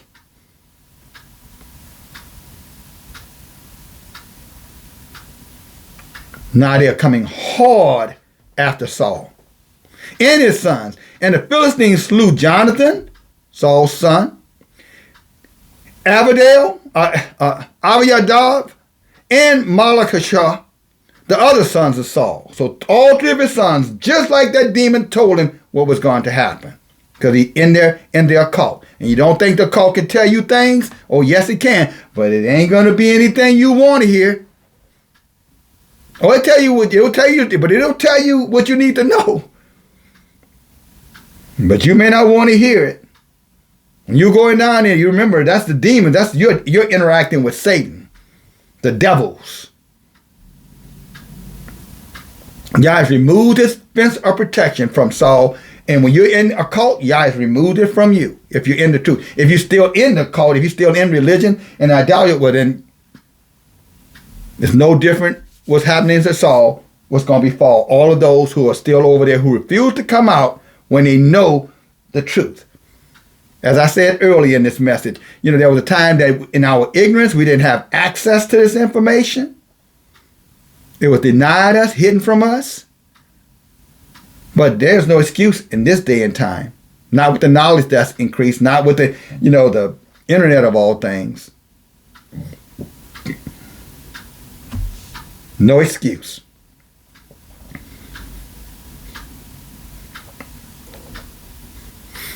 And the battle went sore against Saul. In other words, they started beating Israel started getting their butts handed to them. Now the enemy is winning. Instead of you winning, when you go out against Yah, then the enemy start winning, brothers and sisters. And when you turn your back on Yah's Torah, Yah's truth, and follow after the ways of the heathens that we were told not to, they're going to win, and ultimately you're going to lose. They already win. Look around this flat earth. Look at everything. They're winning. I was talking to some of my brothers and sisters last night, our brothers and sisters last night, on the Tanakh lesson study. And you could go to some of these communities, especially these upper middle class communities where many of the heathens live. Their dogs are living better than a lot of our people. Their dogs are living better. Dogs got, the lawns are manicured, no trash in the streets, no potholes. Our houses, homes have 3-4 bedrooms, den, central air, 2 floors, 3 floors. Everything a dog could want. And everything most of our people don't have. Not that there's things are a measurement of one's prosperity, but I'm just saying.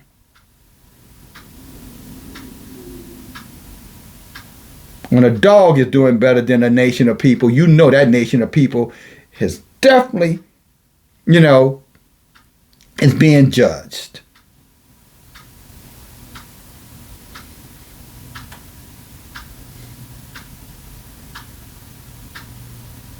Think about it.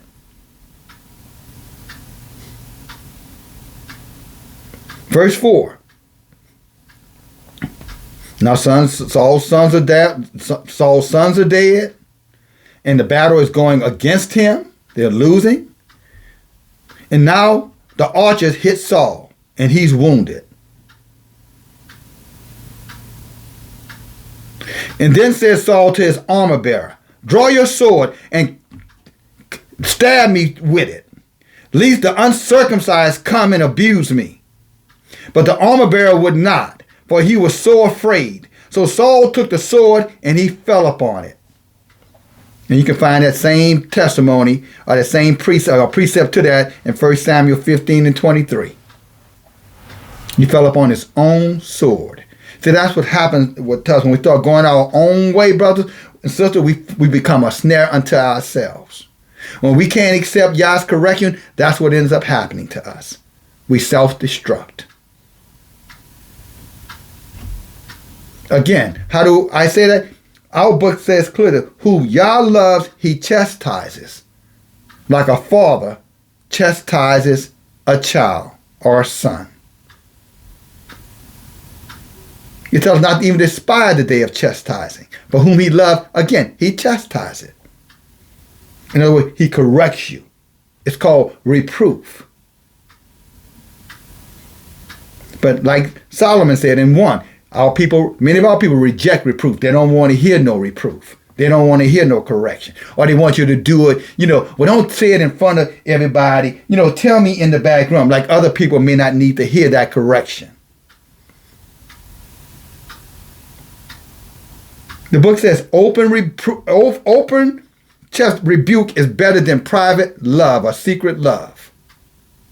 He said open rebuke, open reproof is better. In other words, it's better for it to get said where others hear it than for you to be in the back loving on somebody, or somebody got you in the back loving on you.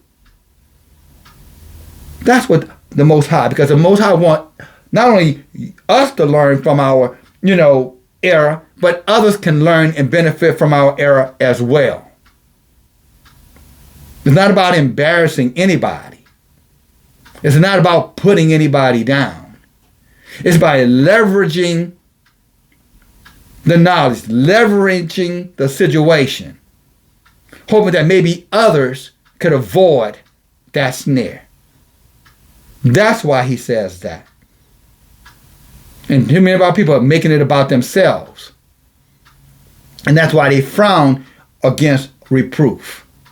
They get angry, get bitter behind it. Because I'm going to tell you, because of selfishness. Otherwise, you'd be okay with it. Like David, okay, I was wrong, my bad, I'll fix it. But no, it's like Saul, well, it's his fault. It's her fault. It's their fault.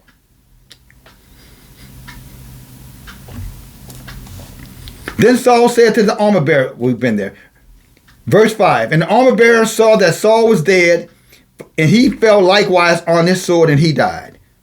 So Saul committed suicide, self-destructed. The way that seemed right to a man, but the end of that way, what? Is death. And Saul died. As a matter of fact, that was the wrong. It was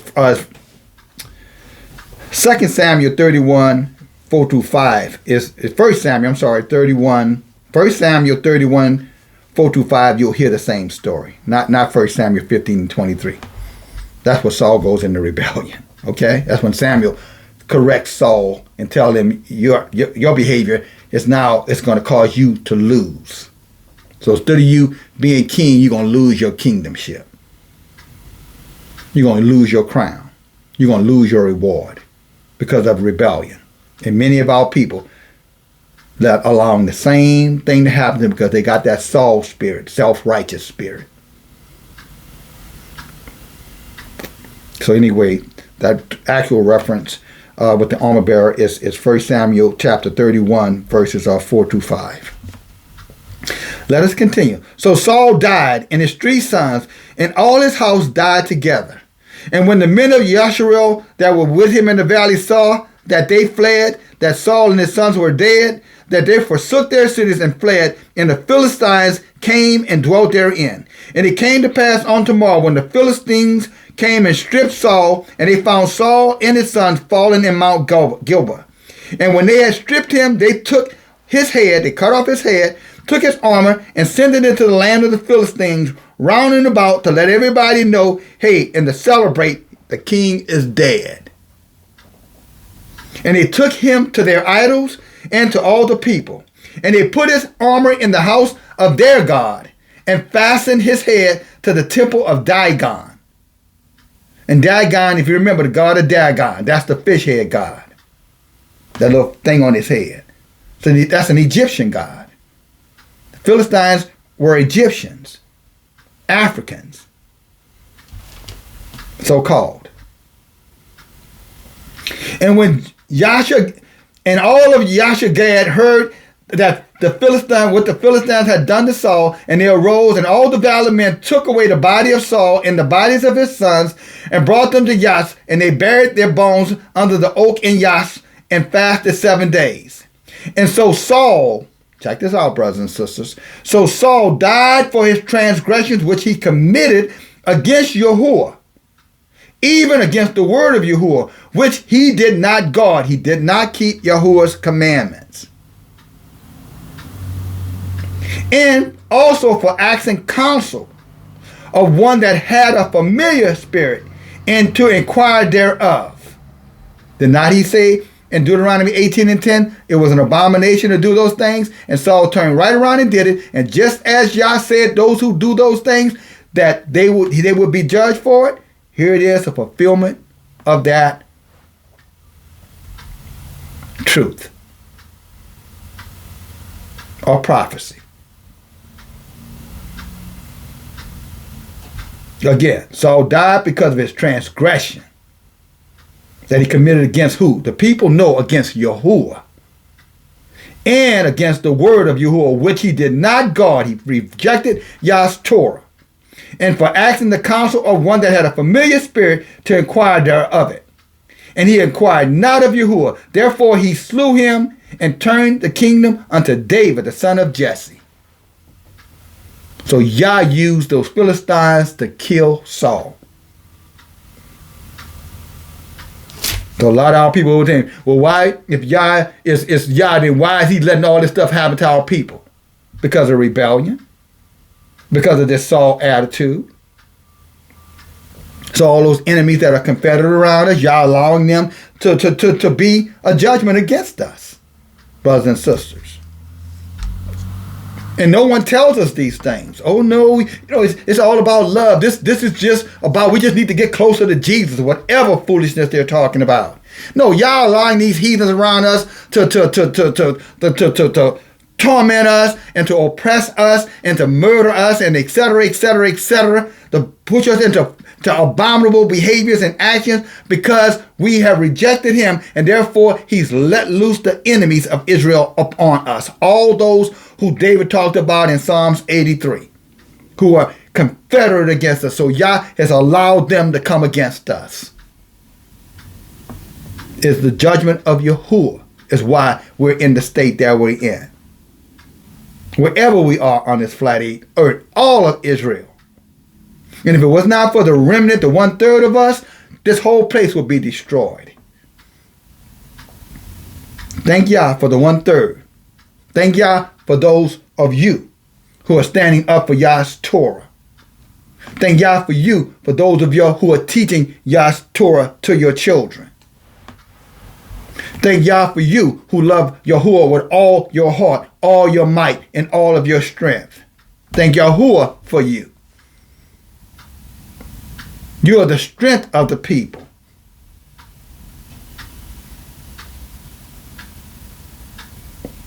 Unfortunately, the people love the way of the heathens. They love the way of the nations around them. And therefore, these things are happening to our people. And for 2/3 of our people, it's not going to get any better, brothers and sisters. It's only going to get progressively worse. And yeah, you can't separate us from them. But Yah can protect us from our enemies. And so although they come in like a flood, Isaiah 59:19, Yah said, the enemy may come in upon all of us, but the 1/3 of us, brothers and sisters, Yah say, he's going to elevate us. He's going to protect us. He's going to keep us. Yeah, we'll be tried through the fire, but we're going to come out on the other side like fine gold. If we hold on to Yah's Torah, keep his commandments, stand with one another, and listen and learn. Don't be rebellious. Don't be Saul. If you get caught out in wickedness, repent. Turn back. Don't run. That's what cowards do. Accept accountability and allow yourself to be restored. Y'all would do it. I'll end this message this way. 2 Chronicles 7:14. What did Yahuwah tell us? What did Solomon tell us that Yahuwah said? 2 Chronicles 7:14. It goes just like this. If my people who are called by my name will humble themselves and pray and turn from their wicked ways, that's all the abominable ways, all the ways of the heathens, all the vanities of the heathens, all the things that go against Yah's Torah. He said, I'll forgive you for that.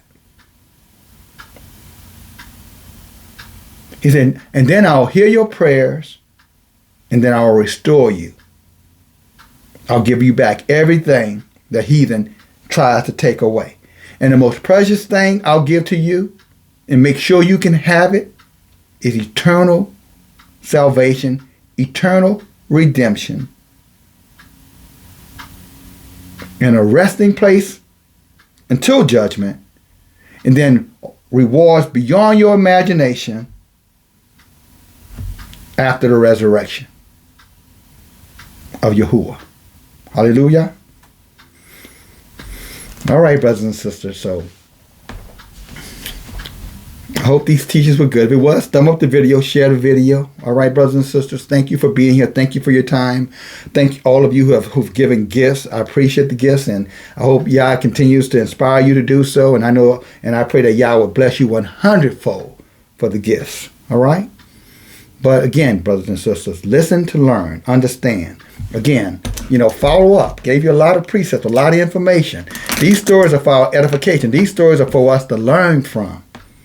So we'll know how to walk before Yahuwah. So we can avoid the snares of devil. And if you've fallen off, brothers and sisters, take this message as an opportunity to restore, to turn back, okay? Remember, if you're in your feelings, then you're in the occult. And that's an abomination.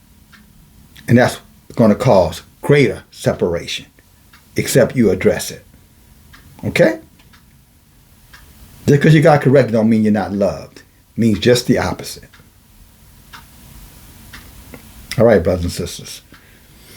Y'all willing, we'll talk again between now or maybe on Shabbat. But y'all bless you, y'all keep you, y'all protect you, y'all shine His light upon you. May y'all give you strength. May Yah elevate you above all of your enemies. Hallelujah. No weapon formed against you shall prosper. It's what I hope for you. And if you're staying in Yah's Torah and being obedient and learning and growing and coming and staying out of idolatry and paganism and wickedness and religions and all of its affiliations, then every promise in this book is for you. Hallelujah. Okay then. Your brother DFG, Yahuwah, Shalom.